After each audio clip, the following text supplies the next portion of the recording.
దగ్గుపాటి వెంకటేష్ గారు తెలుగు చలనచిత్ర పరిశ్రమలో పరిచయం అక్కర్లేని పేరు. వెంకటేష్ గారు 1986లో విడుదలైన కలియుగ పాండవులు చిత్రం ద్వారా తెలుగు తెరకు పరిచయమై ఇటీవల విడుదలైన సంక్రాంతికి వస్తున్నాం చిత్రంతో 76 చిత్రాల్లో నటించారు. తన సుదీర్ఘ నటనా జీవితంలో ఎన్నో హిట్ చిత్రాల్లో నటించి తన ఇంటి పేరునే విక్టరీ వెంకటేష్గా మార్చుకున్న నటుడు ఆయన. తన కెరియర్లో ఎంతోమంది హీరోయిన్స్తో నటించినా కానీ ఆ హీరోయిన్తో నటించిన చిత్రాలన్నీ హిట్ చిత్రాలే, మరియు ఆ చిత్రాలన్నీ కూడా రీమేక్ చిత్రాలే. ఎవరా నటి, ఏమిటా చిత్రాలు, ఈ వీడియోలో చూద్దాం. ఆ నటి మరెవరో కాదు, మీనా గారు.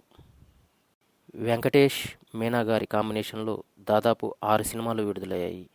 ఈ 6 చిత్రాలు కూడా hit, super hit, industry hits అయ్యాయి.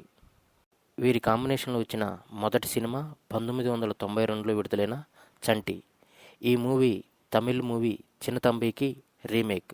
రవిరాజా పినిశెట్టి గారి దర్శకత్వంలో వచ్చిన ఈ సినిమా ఇండస్ట్రీ హిట్గా నిలిచి 40 కేంద్రాల్లో 100 రోజులు ఆడింది. అలాగే 4 నంది అవార్డులు గెలుచుకుంది. వీరి కాంబినేషన్లో వచ్చిన రెండో సినిమా కె రాఘవేంద్రరావు గారి దర్శకత్వంలో వచ్చిన సుందరాకాండ.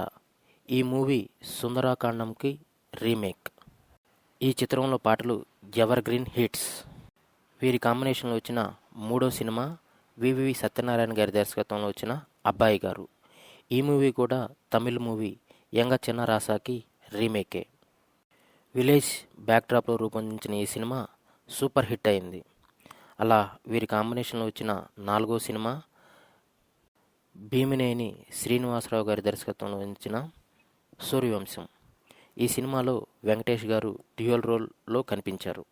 అలాగే ఈ మూవీ కూడా తమిళ చిత్రం సూర్యవంశంకి రీమేక్. 1998లో విడుదలైన ఈ సినిమా సూపర్ హిట్గా నిలిచింది. అలాగే వీరి కాంబినేషన్లో వచ్చిన మరో 2 చిత్రాలు మలయాళంలో సూపర్ హిట్ అయిన దృశ్యం 2 చిత్రాలు. వీటిలో దృశ్యం చిత్రం థియేటర్లో విడుదలై సంచలన విజయం సాధించగా, కోవిడ్ కారణంగా దృశ్యం 2 అమెజాన్ ప్రైమ్లో విడుదలై మంచి యూస్ సాధించి మంచి విజయం సాధించాయి. అలా వెంకటేష్ మీనా కాంబినేషన్లో వచ్చిన 6 సినిమాలు hits, super hits, industry hits అయ్యాయి. అలా వీరి కాంబినేషన్లో మరిన్ని చిత్రాలు రావాలని కోరుకుంటూ, వీడియో మీకు నచ్చితే లైక్ చేయండి, షేర్ చేయండి. అలాగే ఈ ఛానల్ని సబ్స్క్రైబ్ చేసుకోండి. Thanks for watching.